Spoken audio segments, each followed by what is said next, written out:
चेहरे उतारने के बाद दोनों ही पार्टियों को विरोध का सामना करना पड़ रहा है। जिनकी कटी है वो अपने समर्थकों के साथ विरोध का बिगुल फूंक रहे हैं। इधर चुनावी मौसम में नेताओं के बयान भी चर्चा का मुद्दा बनते चले जा रहे हैं। कुल मिलाकर राजस्थान का विधानसभा चुनाव अब दिलचस्प होता जा रहा है। इन्हीं तमाम बड़ी सियासी घटनाओं को समेटे देखिए हमारा ये खास शो सिंहासन का संग्राम।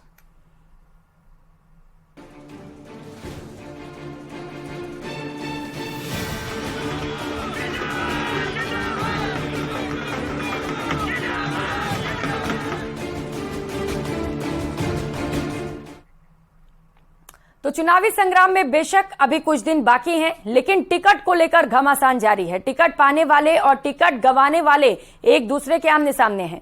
सड़कों पर शुरू हुआ विरोध प्रदर्शन खत्म होने का नाम नहीं ले रहा। खास बात यह है कि टिकट को लेकर यह कलह सिर्फ एक पार्टी तक सीमित नहीं है, लेकिन सबसे ज्यादा ड्रामा कांग्रेस और बीजेपी में देखने को मिल रहा है। यह रिपोर्ट देखिए।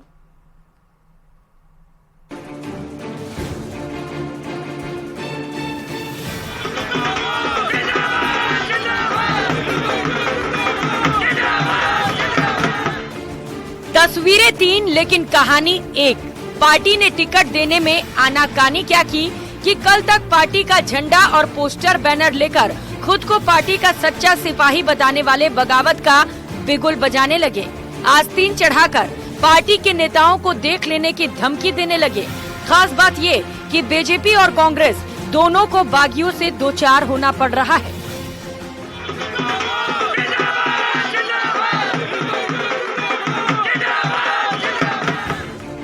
पिछले विधानसभा चुनाव में बीजेपी की कैंडिडेट रही विनीता आहूजा इस बार निर्दलीय चुनाव लड़ने का मन बना चुकी हैं। तेवर बता रहे हैं कि उन्हें जनता का जबरदस्त समर्थन हासिल है, इसीलिए शांत और संयमित भाव से चुनावी अखाड़े में दम ठोक रही हैं।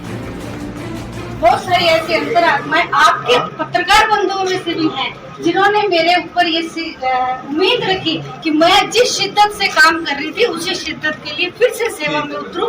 मैं उसी शिद्दत से इस सेवा में। बगावत का बिगुल फूंकने वालों में विनीता अकेले नहीं है। अनूपगढ़ विधानसभा सीट से टिकट की प्रबल दावेदारी कर रही पूर्व विधायक शिमला बावरी के खेमे में भी गहरा आक्रोश है। इसी तरह हनुमान मिल और पूर्व विधायक गंगाजल मिल ने भी समर्थकों के साथ बैठक कर बगावत का बिगुल फूंक दिया है। सूरतगढ़ विधानसभा सीट पर बसपा से कांग्रेस में आए डूंगरराम गैदर को कांग्रेस का टिकट मिले जाने के बाद 2018 के विधानसभा चुनावों में कांग्रेस के प्रत्याशी रहे हनुमान मिल ने भी अपने समर्थकों के साथ बैठक कर बगावत का संकेत दे दिया है। श्रीगंगानगर में जहां बीजेपी आपसी कलह से जूझ रही है, तो वहीं दौसा में कांग्रेस बागियों से परेशान नजर आ रही है। कृषि विपणन मंत्री मुरारी लाल मीणा को कांग्रेस का टिकट मिलने के बाद कांग्रेस नेता राधेश्याम नांगल ने मंगलवार को बकायदा पीसी कर चुनावी मैदान में उतरने की बात कही है।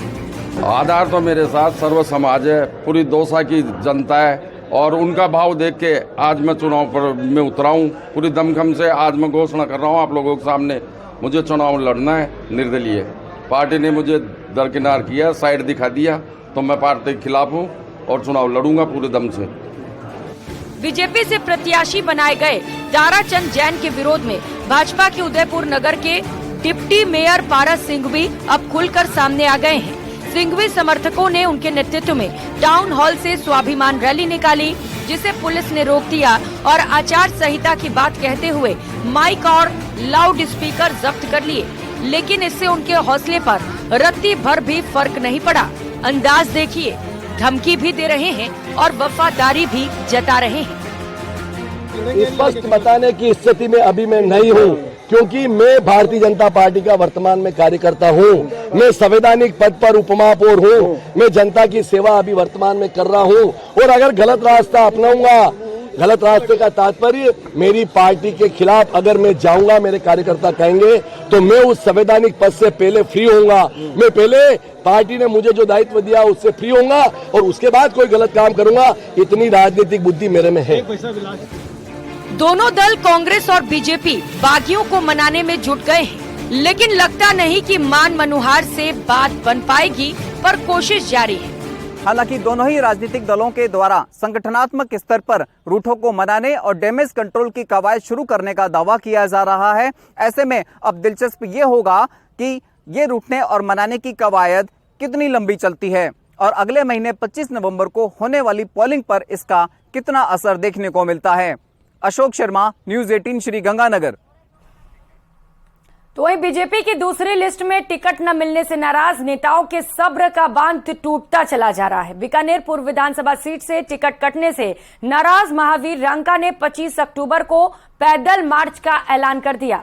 दरअसल टिकट की आस लगाए बैठे रांका की जगह बीजेपी ने चौथी बार सिद्धि कुमारी पर विश्वास जताया है।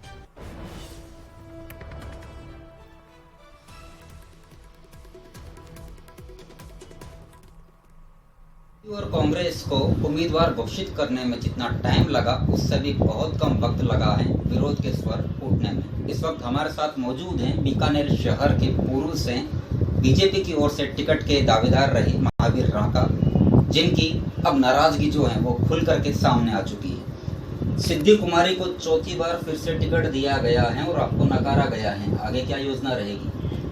सर, हम पार्टी से निवेदन कर रहे हैं, कल शाम को 4:30 बजे ये कार्यकर्ता और बीकानेर की जनता की मांग है कि इस टिकट पे पुनः विचार किया जाए। इस बात के लिए जूनागढ़ से कोर्ट गेट तक पैदल मार्च निकाला जाएगा और पार्टी के शीर्ष नेतृत्व को ये निवेदन किया जाएगा कि आप इस पे पुनः विचार करें 2 दिन में, अन्यथा जो भी कार्यकर्ता है वो अब बैठ के जो निर्णय लेंगे उस पर। कयास ये लगाए जा रहे हैं कि आपने पार्टी को अल्टीमेटम भी दिया है, क्योंकि कल 25 अक्टूबर को आप पैदल मार्च निकालने जा रहे हैं, 2 दिन का अल्टीमेटम भी दिया है। किस तरह का अल्टीमेटम है और क्या? नहीं, हमने कोई पार्टी को अल्टीमेटम अभी तक तो कुछ भी बात ही नहीं की हमने। हम कल पार्टी को रिक्वेस्ट करेंगे, अल्टीमेटम नहीं। आप जो शब्द बोल रहे हो वो शब्द हमारे नहीं है। हम पार्टी से कल रिक्वेस्ट करेंगे, पार्टी के शीर्ष नेतृत्व से रिक्वेस्ट करेंगे। वही महावीर रांका का ये भी कहना है कि जो भी पार्टी का आगे निर्णय रहेगा उनकी एक ही मांग है कि पुनर्विचार इस सीट पर किया जाए। इसके अलावा जो कार्यकर्ता चाहेंगे, जो उनका आदेश रहेगा, वैसा ही इनकी ओर से किया जाएगा। बीकानेर से न्यूज़ 18 राजस्थान के लिए मैं मनीष शर्मा। तो चुनावी मौसम में वार पलटवार जोरों पर है। इस बीच प्रताप सिंह खाचरियावास ने बीजेपी पर बड़ा आरोप लगाया है। खाचरियावास ने कहा कि बीजेपी गलत एजेंडा पेश कर वोट लेना चाहती है, पर बीजेपी के षड्यंत्र से जनता सावधान हो चुकी है। मैंने मंदिरों के पुजारियों से आग्रह किया है कि वो अपने अपने मंदिरों में रात को ताले लगवाए रखें। सुनिए।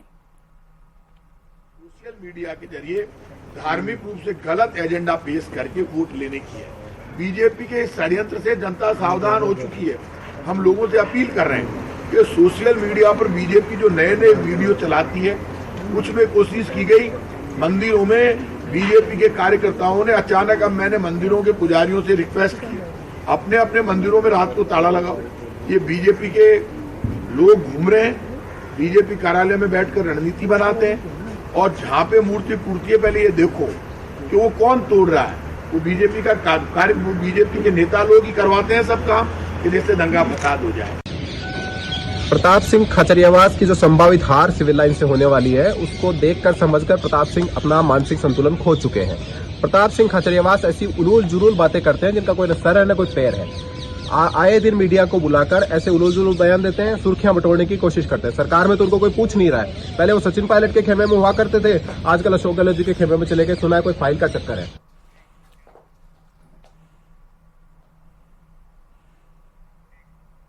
तो ऐसे ही सियासत से जुड़ी कुछ और खास और इंटरेस्टिंग खबरें आपको दिखाएंगे, लेकिन यहां रुकेंगे एक छोटे से ब्रेक के लिए, लौटेंगे फौरन।